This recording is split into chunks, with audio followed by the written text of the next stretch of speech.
Hey, welcome to What's the Story? My name is Janice Hermson. I'm your host here with Ed Knoll and Doug Ashby. Glad to have you guys back again. And it wasn't an hour. I think I said something about being an hour last time or something. Time flies. And this time we get to be on America Matters. I'm not sure why we didn't get to be on there last hour, but we're here now. So, okay. Whatever works.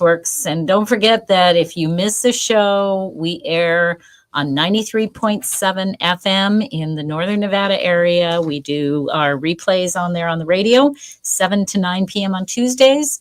And you can always catch us live streaming here between 3 and 5 on Tuesdays. So a couple of opportunities if you're a Tuesday person. And well, you can search for us on any place, right? Rumble, Facebook, etc. Rumble, Watch Facebook, the story. YouTube. Yeah, LaRue. Yep. Check out LaRue and you'll find us. We even help people to peek in your windows to see if you're watching or not. I'm not sure I understand that, but that's okay. It's rare that I'm speechless. Can we see in the window there? We have windows behind us, but it doesn't look like it, but we do. We know what's going on, don't we? I'm glad he knows. No clue. All right. So we had a great first hour. I was a little bit more serious than usual. It was very informative. A lot of important things. No on 3. Keep your eyes open for that. People being manipulated. That's right. Sex trafficking. The movie, What is Treason, and go to thisistreason.com is the website. So check that out because that's an important issue, not one that's going to go away. It's probably going to start to replace that no on 3 thing after the election because it's not something that we should forget about. And there are just way too many people suffering this situation, and we need to stop ignoring it. And our legislators are not doing what they're supposed to do for the most part. And I'm for people standing up and being counted, but these are kids. Yeah. These are people, who can't speak for themselves. That's right. And the world they know is not the world we live in. Yeah, it's true. And I think the world we live in is not the one that we know. So. Maybe. Yeah, I think we need to. It did, didn't it? Yeah, but I think that we need to kind of take a little better viewpoint here and get some perspective because, you can't live in your own bubble. Well, I guess you can live in your own bubble forever, but you really shouldn't. And watch that perfidy. That was a bad attempt at using the word. But I know. This is a treacherous thing. I'm starting to have a little bit more time on my hands, and I'm thinking, I should go back through all the words and see if we can make a whole sentence with like about 15 of them. Oh, right? Janice, I hate to say this. Maybe the way we talk, people think that's already happening. Maybe so. I don't know. I think we might ought to take like a on the spot, like reporting team to Doug's house. Yeah. Well, I am going to do one kind of serious thing. I want to get your guys' stories, but I would like to open with an Operation Sunlight article, and I hope Beatles doesn't mind, but I do want to read, at least for the most part, because I think it's important to understand this is relative to the case that he brought against the ROV, the Registrar of Voters here in Washoe County.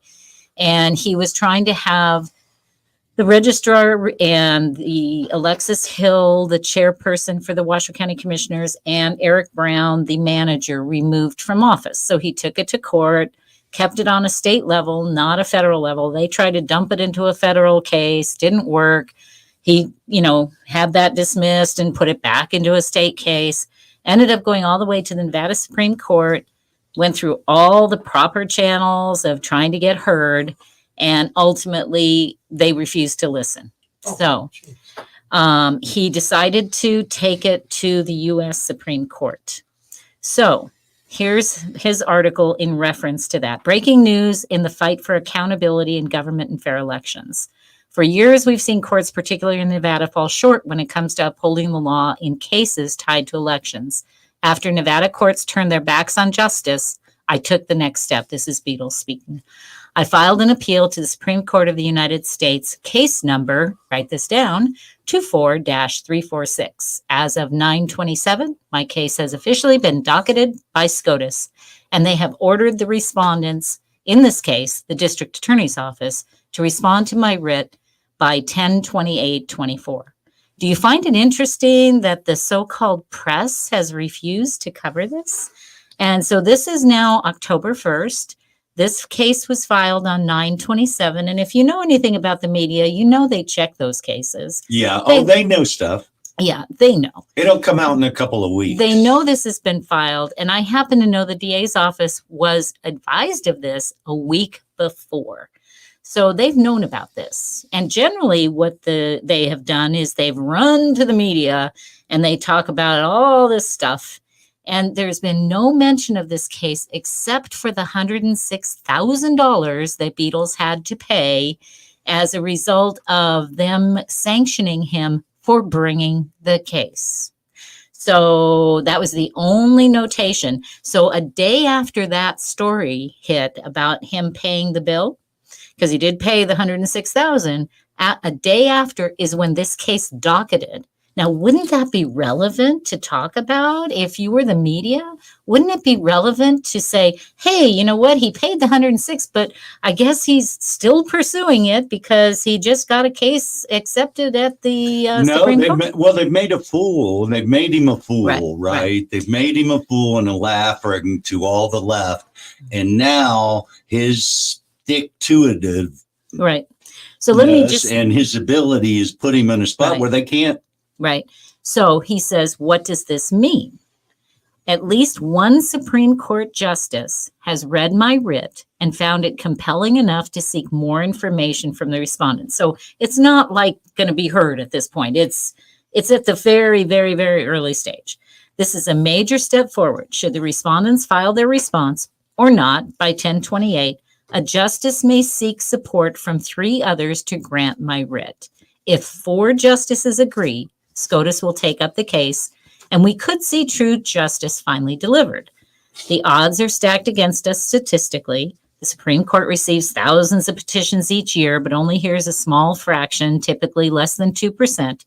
However, we've already surpassed the first significant hurdle. SCOTUS has asked for more information, signaling there's something in my case worth examining. How huge is this? Huge. Yes, huge. God is great.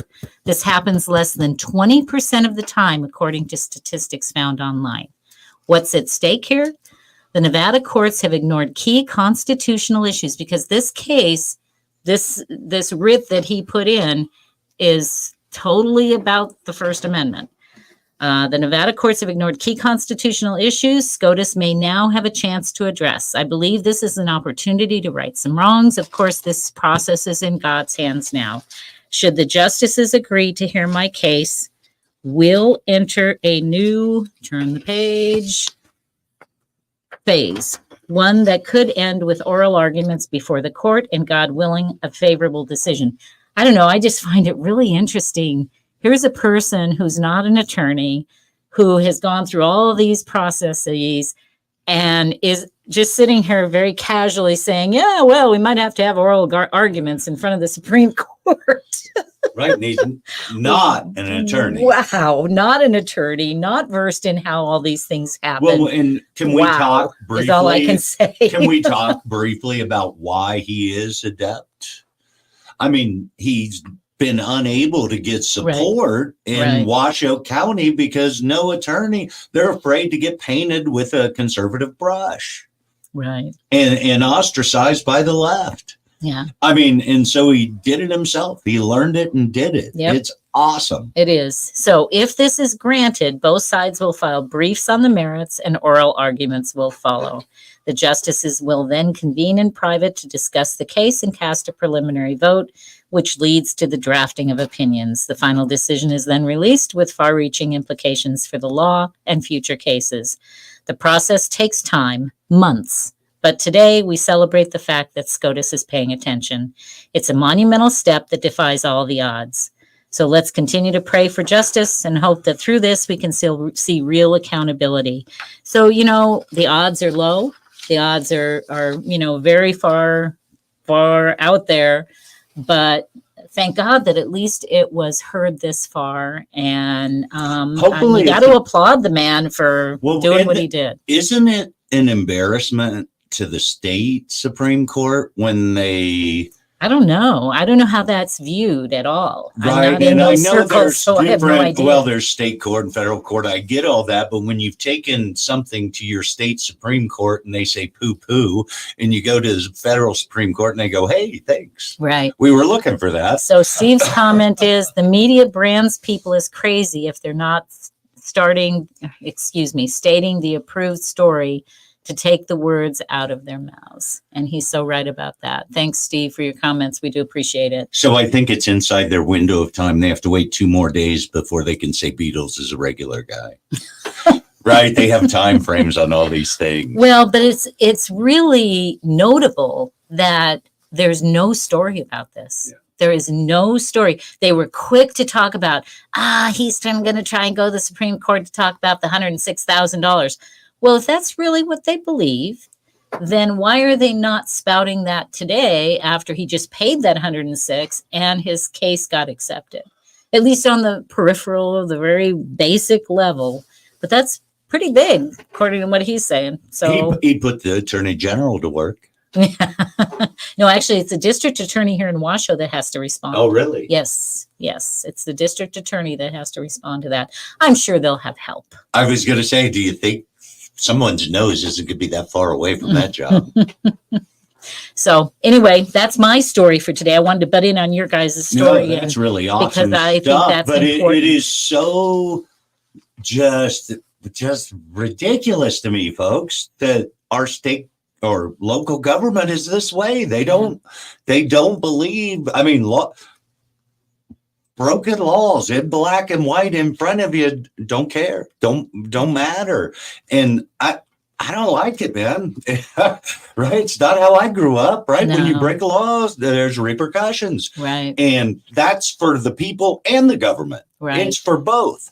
And right now we just have people telling other people what to do. It's not organized government. Right. And the thing is, you need to be heard. I mean, they didn't even hear the case. It's not like he lost. They didn't hear the case. They just dismissed everything. It's just beyond me. It's just totally beyond me. And I'm not a lawyer, so that's all I can say. To me, it's the image of not getting a fair shake. Yeah, it's true. Right? And if that's the deal, then they need a beat down. Yeah. All right, you guys got some stories for me? Did you bring anything today, or we just gonna hang out here and maybe drink a little water and eat some candy? Well, one of the things that, especially from the community where I live, it's been 10 days, 2 weeks that the fire blew through our community.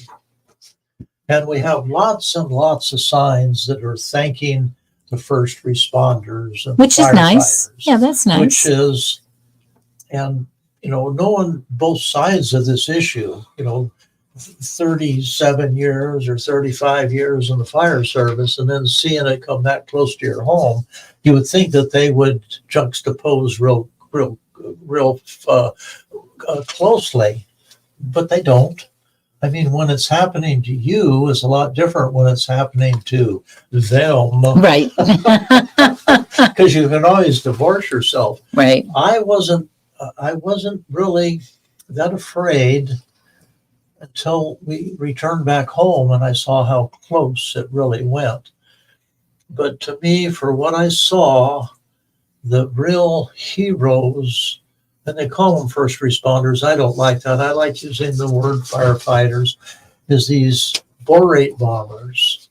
These pilots are just absolutely, can you imagine flying? Well, first of all, they have 30,000 pounds of water on board, and then flying your 737 300 feet off the deck Yeah. with a 600-foot mountain right in front of you. You know, I'm really glad that you brought that up again too, because I think that, you know, these events happen, they're big, we all get on here and talk about them and whoa, and then it all goes away and it's like, everybody get back to whatever you're doing, you know, have life. Well, I think And I think that's really important to remind folks that there is much more, and these folks that had to be out of their homes for a period of time, not knowing if they were going to have a home to come home to. Go back to. Yeah, and then going back and seeing how close it came. I mean, I had that experience too. You know, my little burning bush by my propane tank that they put out,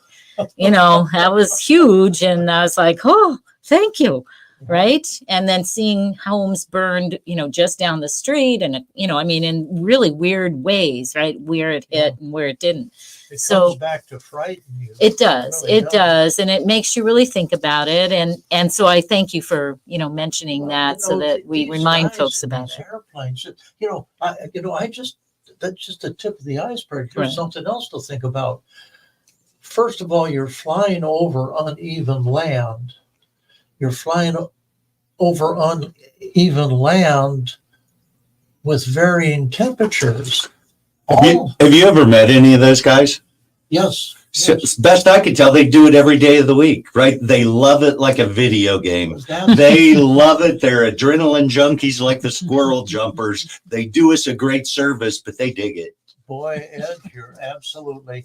And I'll tell you what, never a year goes by where you don't see one of them dying. Yeah. And, you know, it's a shame, but, you know, just one little thing, you know, they push a button on their dashboard or whatever it is, or lever or whatever, that lets that borate out of their airplane.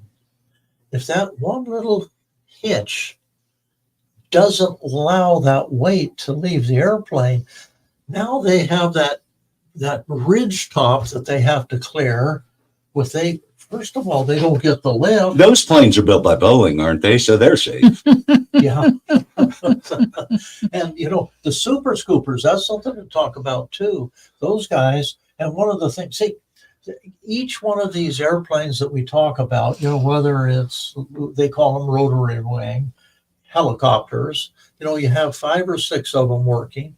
They do a different job than the super scooper. Super scooper does a different job than the borate bombers. They each have their specific tasks. Well, one of the things that they do is whenever they end up on an incident, they get to what they call, you know, a place to start. And then they work from that, and they usually go up the sides of the fire. The borate bombers don't put fire out. What they do is they lay that borate down so the fire can burn up to it and go out. Super scoopers drop water right on the fire, so they usually work in tandem, and sometimes there's 3 or 4 of them. They come down from Canada, which we had. Right. They're doing, you know, going alongside. So I want to interject here that Steve says those pilots are flying somewhere else now, putting out other fires. Many are adrenaline junkies. We are thankful they do what they do, but they would do it for free. Right? And no, Ed didn't steal my notes. You know, I would be willing to bet that, you know, you say, you know what, Bob is not feeling real good today. Do you want to take his flight? Oh, yeah. What's the pay? Well, nothing really. That's okay. I'll do it. Yeah. Well, so also, we haven't talked about it, but I mean, Washoe Lake was full, and it's right. It couldn't be any closer. It was on the start of the fire. I mean, it's hundreds of yards. There's water at the start of the fire site. Right. So, I mean, water couldn't be closer or more plentiful. Well, as luck may have it, that's not where the super scoopers were. They went up to Lake Tahoe for Oh, an obvious reason. Yeah, they don't care about us. So, well, when you stop and think about it, this is just strictly physics. Cake eaters. They can go uphill very, very quickly, right? Because they're empty. right. Because they're empty. So they fill up. Right. Now they're heavy and they're going downhill. If they did that, if they were going Washoe, they would be going empty downhill and filled uphill. I'm so surprised they let them scoop water out of there. best I know, that's got to be not like, right, Mount Alpine Lake friendly to have airplanes stirring up all your stuff and taking thousands of your water away. When I was in in communications, when we had 2 Super Scoopers in the summer that we leased from Canada, and when they came down, and it's really funny to listen to their pilots because they're all Frenchmen and they have this French accent to them. So anyway, when they come online and they tell what water they're going to go, we're going to go to such and such lake. Well, they told the dispatcher that, and the dispatcher's response was, "Okay, I'll have them leave the gate open." Do you have a story for us today, Ed? Well, my story was more like being I drove to Vegas and went and saw UNLV kick some serious tail over Fresno State, my son and I. And hey, Mountain West, UNLV's undefeated. They're something to be proud of. Anyway, there's party going on, and I'm staying in a 3-star hotel, and I'm kind of at the back, and my car can park back there, and you were happy about that. So right, I like seeing that, like, car out the window. So I'm outside smoking relatively often, and I mentioned I've seen people, and I saw people drive by, and people talking, and people coming out of a room and onto a deck, and like I said, there's like 10 of them, and they're all like 6 young girls, what looks like a herder of them, who's a gal maybe 10, 15 years older, and then there's some guys. And this is before you knew what my post was going to be. Totally. Yeah. I mean, I saw that this weekend, and I didn't catch your email till yesterday. Right. So, but this was all weekend long. I mean, I was there, 2 nights, Saturday and Sunday, but I saw it all day Saturday after the game. Right. And, I don't know what's going on outside. It's a hotel, right? Sure. It's crazy. But people were being manipulated and looked to me like they didn't have anything. They had no power.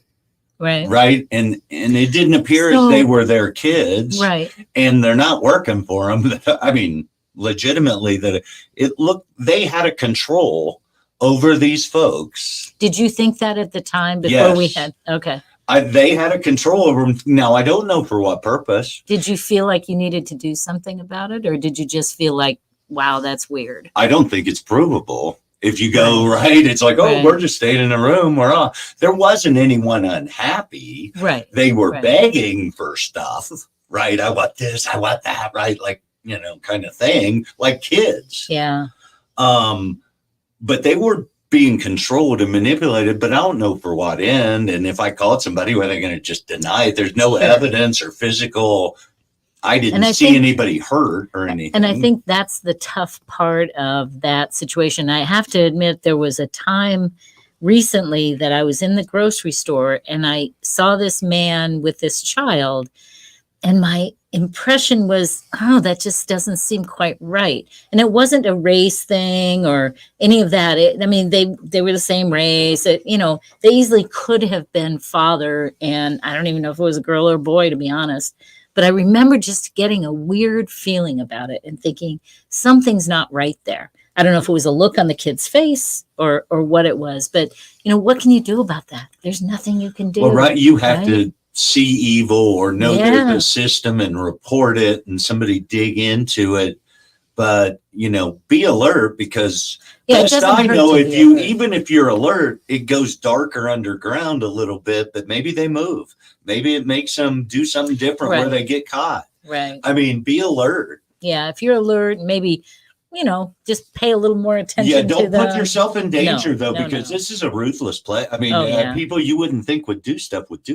Yeah. It's horrible. I mean, it's violent. I mean, it's like people watch all these FBI and 911 and be NATO, and we have the real thing more going on in person, and people don't give a hoot. Help. Well, but like we're saying though, how can you help, right? It's hard, but like you, we went to a seminar that started me to look. Right. And start to look for these relationships that are maybe out of order. Right. And so I do now. Yeah. And to be honest, about everywhere you go, you see some unexplainable type stuff. Right. It's true. You look like you're pondering there, Doug. Oh, I was, because we've had that in our own family, our extended family.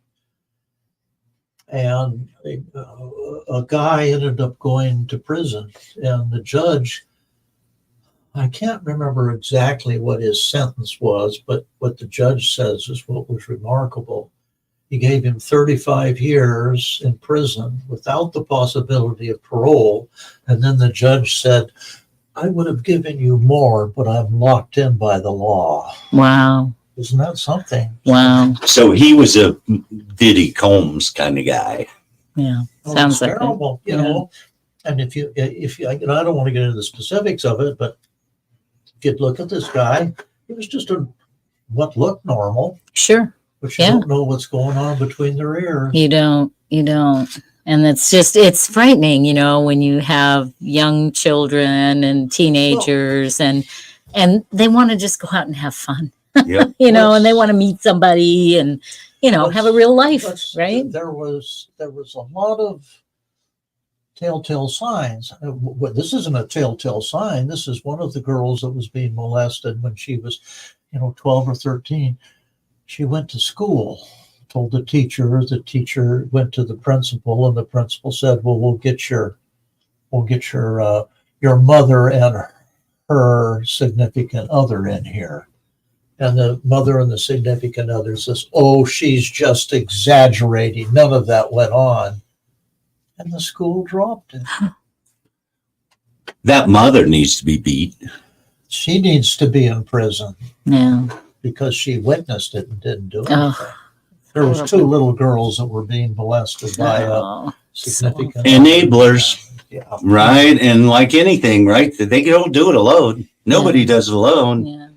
Well, it's like any kind of abuse, right? I mean, it's hard. We just have to be on the alert to see it, because I can't imagine anything worse, right? I can't imagine anything worse is someone just not have an opportunity. Well, just to switch gears just a little, this is like going from second to third gear.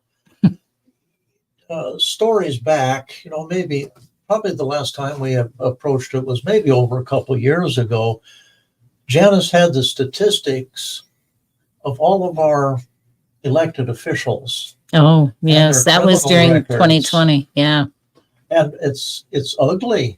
It's very ugly. That was around the Epstein stuff. Yeah. Right. I remember well, that. It was that, but it was beyond that. Yep. It was legislators and that's what I'm talking about. There's a whole secret lid. That should be public information. I mean, I guess we could probably write a letter. Well, Massey, and I can't remember his first name. He's a congressman. He was talking, just saw a clip, and the clip was such that he was saying, well, the taxpayers are paying for our sexual he didn't say escapades, but that was basically what it was, that they're paying people off because these guys are doing bad, maybe guys and gals doing bad things, and the taxpayers paying for it to shut everybody up. He says, why don't we announce that? Why don't we talk about that? Well, right. This is a wholly disgusting Heidi Fleiss. Yeah. Right? Yeah. If you're not old enough, you don't know who Heidi Fleiss is. But look her up, right? Yeah, She'll be an internet term. But that's what it is. Yeah. And you know what? These are kids whose lives they're ruining, whose... I have to tell you, there's no good. Just as an aside, if you're one of my followers or if you're on an email with me, I have to tell you, yesterday after writing this article and putting everything out there, I had so many threat, what do you call them? When your software tells you you've just avoided a threat, we just killed another threat. Are you sure you want to do this? Are you sure? I'm so amazed at how my computer just kept going bling, bling, bling. Every time I'd open up a website, just a regular website, bling, bling. So something was attacking. I don't know what it was, but fortunately, my software did work. At least I hope. And so I'm warning people, if you have my email, and just watch out, because I was being attacked. It was like Atari. It was. Oh my goodness! And people don't know what Atari is either. I'm dating myself. I got to start. You do. You really do. I better start playing some new games. Oh, so here's another comment from Steve. Think about all the people at Diddy's parties, and they have never said a word about what they've seen.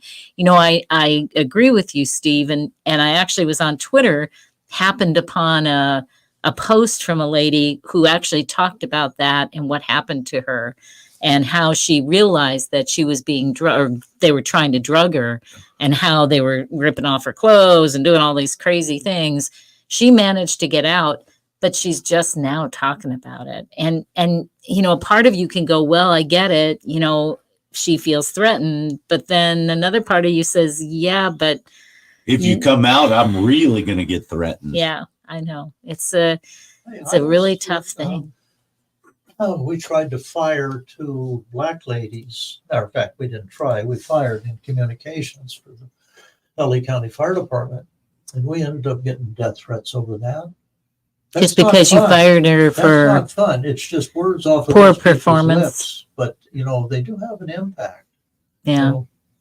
Yeah, it's kind of crazy. Well, what's acceptable now, or what's been made acceptable in the last 4 or 5 years in the election, banner, good, bad, right? The level of the rhetoric. I mean, I honestly believe that Republicans are voting for Donald Trump to run the country.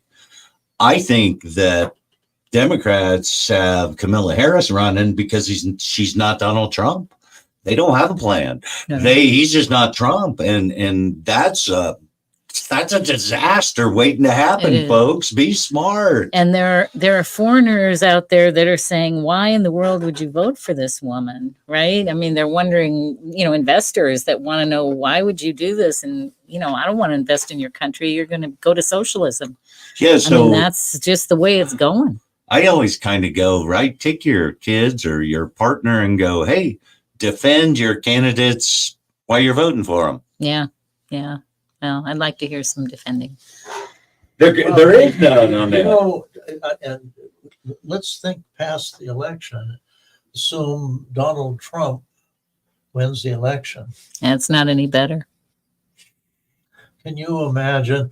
They're going to say, well, they're going to try and remove him. Did you see him when he put his hand on the Bible? He didn't have all fingers down. There was just 4 fingers down. I think we ought to impeach him. Right. It's going to be Jamie. That's the voice of a good Christian. Yeah, Jamie Raskin already said that they're going to try and keep him from being seated if he wins. So they've already got the plan in place. Funny, they can plan that. They know how to plan that kind of thing. They don't seem to know how to plan a good event for our country. They want power. Yeah. Well, and the other thing I want to talk a little bit is just the fear factor of all this stuff that's going on. All of a sudden the longshoremen decide to go on strike, right? Am I the correct entities? Yes. Yes. Okay. Yes, you are. And now it's all of a sudden, they've been talking about this for how long? And now 6 weeks, 5 weeks before the election, let's go on strike. So so don't you think that's because, all right, the UAW, Biden went and striked with them, right? Right. And if we remember during supply chain, right, didn't the train folks get the same parachute, 50%, all the stuff? These folks, they're smart, I think. The longshoremen going on strike, and you're going to say they're not going to pressure them to settle? You don't think that the left they don't want it. Well, they're looking for their opportunity, and this is it. Right? Yeah. And they're going to get what they want. Yeah. So I'm going to say, I hope you're stocked up. If you're not, I think, you'll probably find a way. I hope you'll find a way because, it's so frustrating. I'm so tired of all the fear mongering and all the different things that they're out there. If it's not a hurricane, it's something else. And everybody's, oh my goodness. Your basement isn't flooding. Oh, wait a minute. Well, I mean, I have a whole bag of donatable clothes. I guess I could cut them up into squares for toilet paper, right? So, right? Hey, what a great idea. I know, right? So I don't donate the clothes, but I got toilet paper soft too. You know what? I kind of had to laugh at myself. And bury it, right? I hope. Well, I mean, we're rural. No one's going to be picking up our trash if that happens anyway, right? It's true. Laugh at myself. 2 weeks ago, I was worried about whether my house was going to still be there. Right. You know, it's going to burn down. Now, this week, basement flooded. Oh. And I thought, wow, that's okay. It's still here.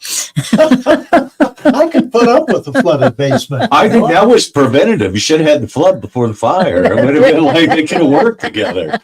You know, I want to offer something. It's a little bit more upscale, but it's what we're talking about. I have seen the movie. Debbie and I went to see it. Oh, it's been about a month ago now. Reagan. If you haven't seen it, do yourself a favor. Go out there and, you know, Rotten Tomatoes gave it a score of 14. That's out of 100. Viewers gave it a score of 98 out of 100.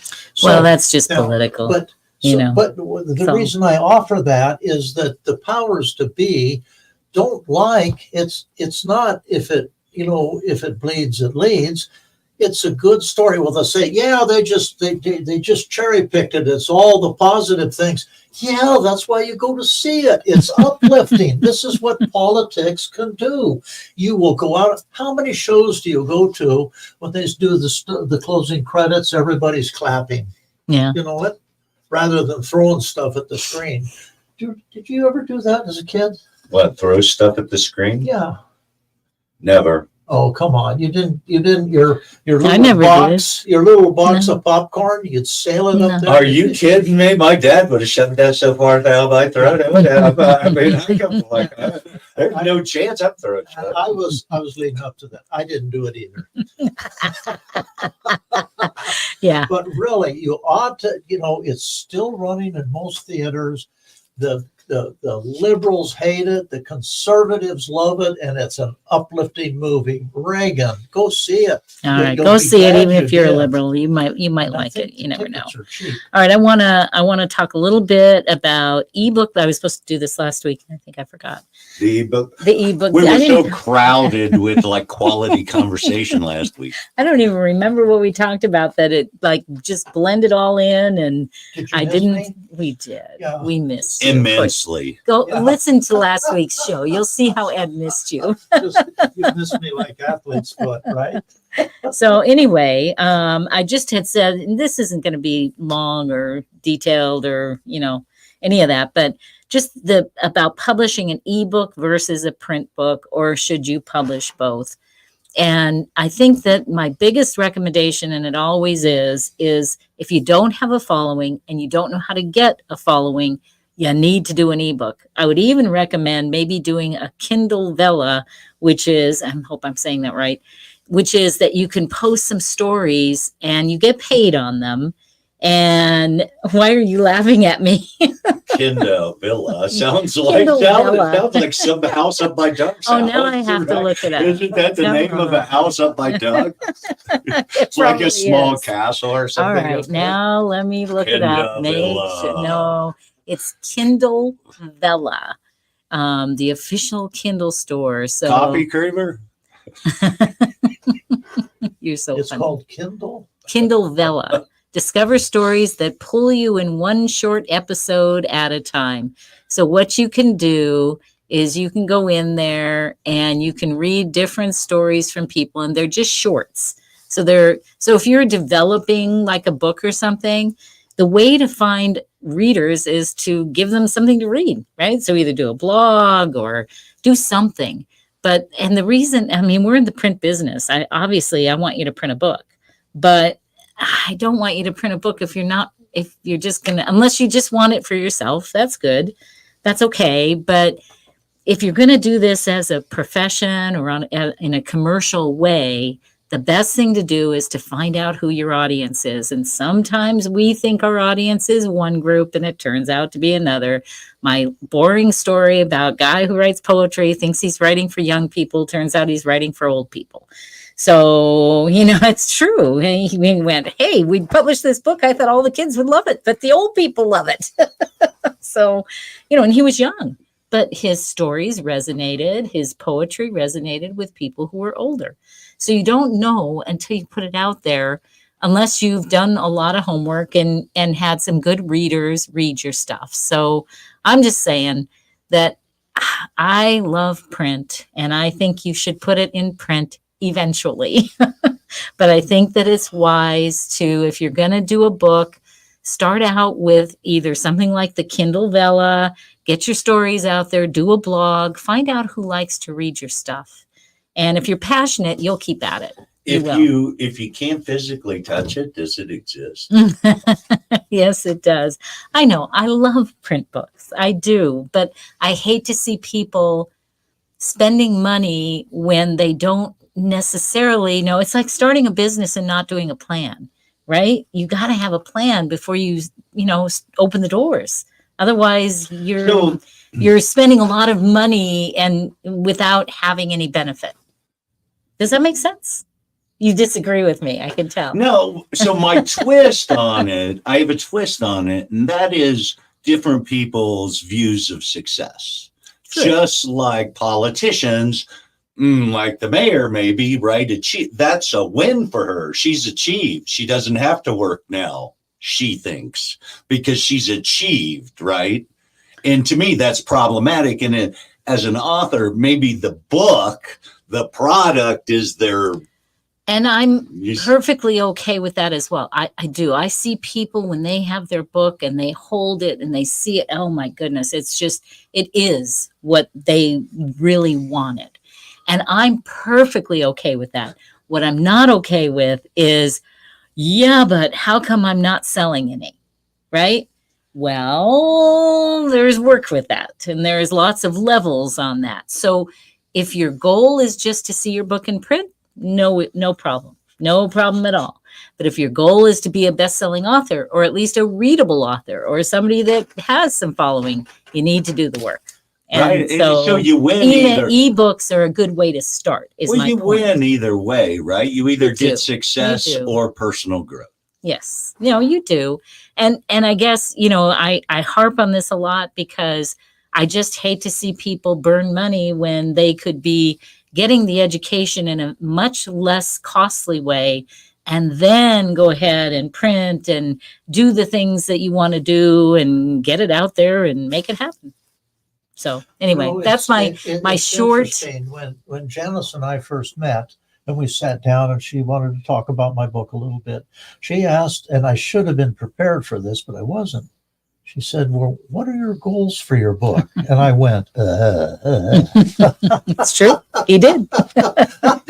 I never really, I was just excited about sitting there. Right. And most people are like you. Right. And that's a current message from you that people don't plan for that. Right. And it's okay to not have a goal for your book at that point, because you didn't think about it. And now you are. And now that's a good time to do it before you get too far in. And then just decide. And if all it is that you want to just get it published or printed or whatever, that is not a bad goal. It's a great goal. But you just need to be realistic with yourself. You don't have to be realistic with me. Just be realistic with yourself. With my book, I have had, probably no less than 4 or 5 different emails from, and I do my homework to see who it is that are sending it. Sure. From different Hollywood companies that say, we think your book would lend very well to a movie. Give us a call. I haven't yet returned a call because I think they're just come-ons. Well, it's so funny. You've set us up real nicely, because next week, now that I know that our audio works so well, we're having Brian T. Shirley on. And Brian T. Shirley has been experiencing exactly what you're talking about. He's getting all these phone calls.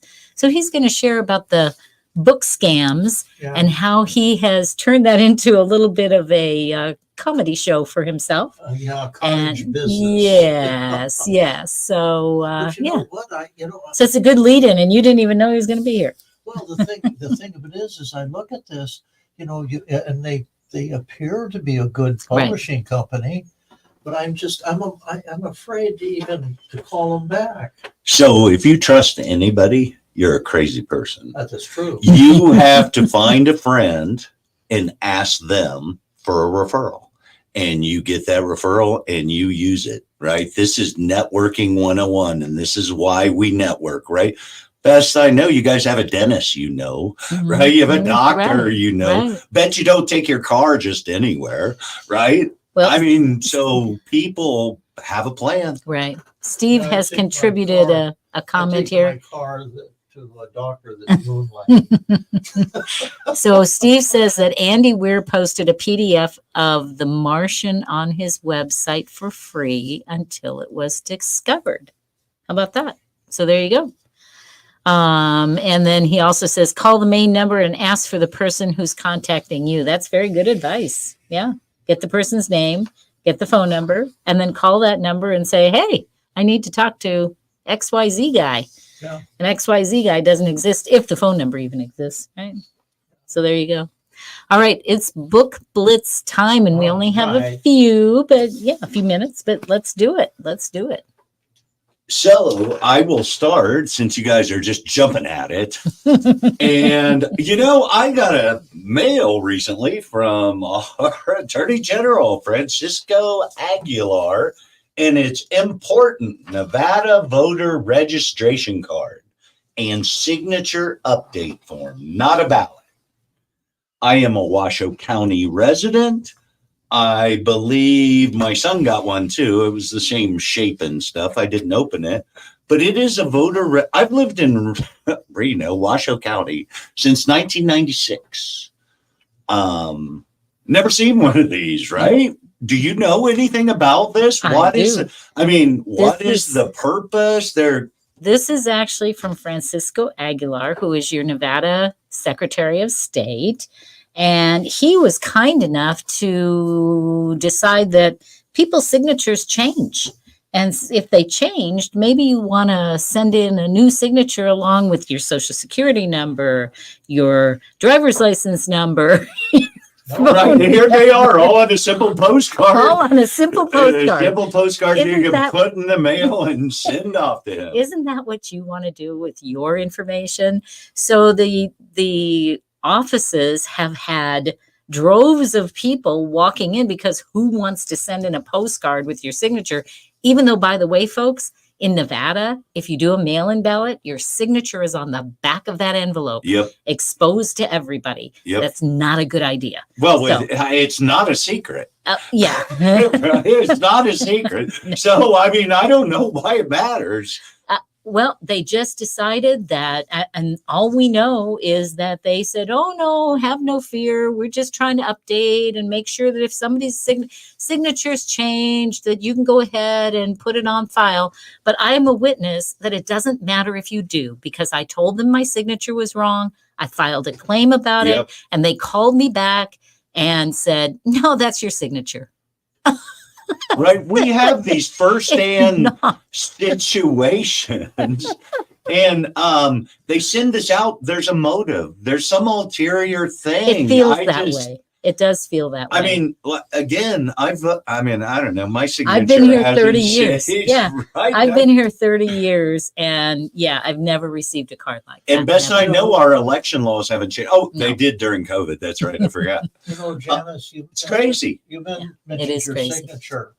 My credit cards, I do not sign the back of it. Right. And I gave it to a merchant, and she said, well, it's not signed on the back. I said, yeah, that's intentional. Well, it has to be signed. Why would I sign it? Then you know what my signature is. Then somebody can forge my signature. If it's not there, they can't forge my signature. Does that make sense to you? And why does it matter if it's signed? Right? I mean, I know it says you're supposed to sign it, but why does it matter? Just on another side note, I was in like a gas station over the weekend, asked to buy a lighter. They asked for my ID. For a lighter? And I said, you can keep them. Right? But they're documenting who buys cigarette lighters, for heaven's sake. I mean, this world is it's gone, man. It's gone. But don't give me your ID for you to vote. Don't do it. Please don't. I brought it in because I thought it was more important than like discussion fodder. Can you do this in a minute? Because we don't Okay, have I much can do time. it. Sorry. This is a good book. Fits right in with what we're talking Perfect. about. Spotting danger before it spots your kids. Teaching situational awareness to keep your children safe. Heads Up, a paperback from May 1st of 2021. Lauren Christensen. Things change, and as the world becomes more challenging, we need to take the time to prepare our children, not in a threatening or scaring way, but in a way that's fun, engaging, and will give them the best possible chance of ensuring their own well-being. What do you do if you're too late? Oh. Spotting, this book will show how to use fun, interactive games to build situational awareness skills, such as how children can identify and understand normal environmental behavior, how children can spot abnormal behavior within their own given environment. Again, basically, keep your children safe. Heads Up. Lauren W. Christensen. Perfect. All right. Well, we're going to have to end on that note. This is What's the Story? My name is Janice Hermson. I'm here with Doug Ashby and Ed Knoll. We're here every week on Tuesday between 3 and 5 p.m. streaming live and then repeated 7 to 9, 93.7 FM on Tuesdays. All right, everybody. Take care. Have a great day. I'm going to play a little bit of tunes here for us. There we go. Awesome. Yeah. All Be right. good to yourself. Okay. Take care, everyone. See you next time.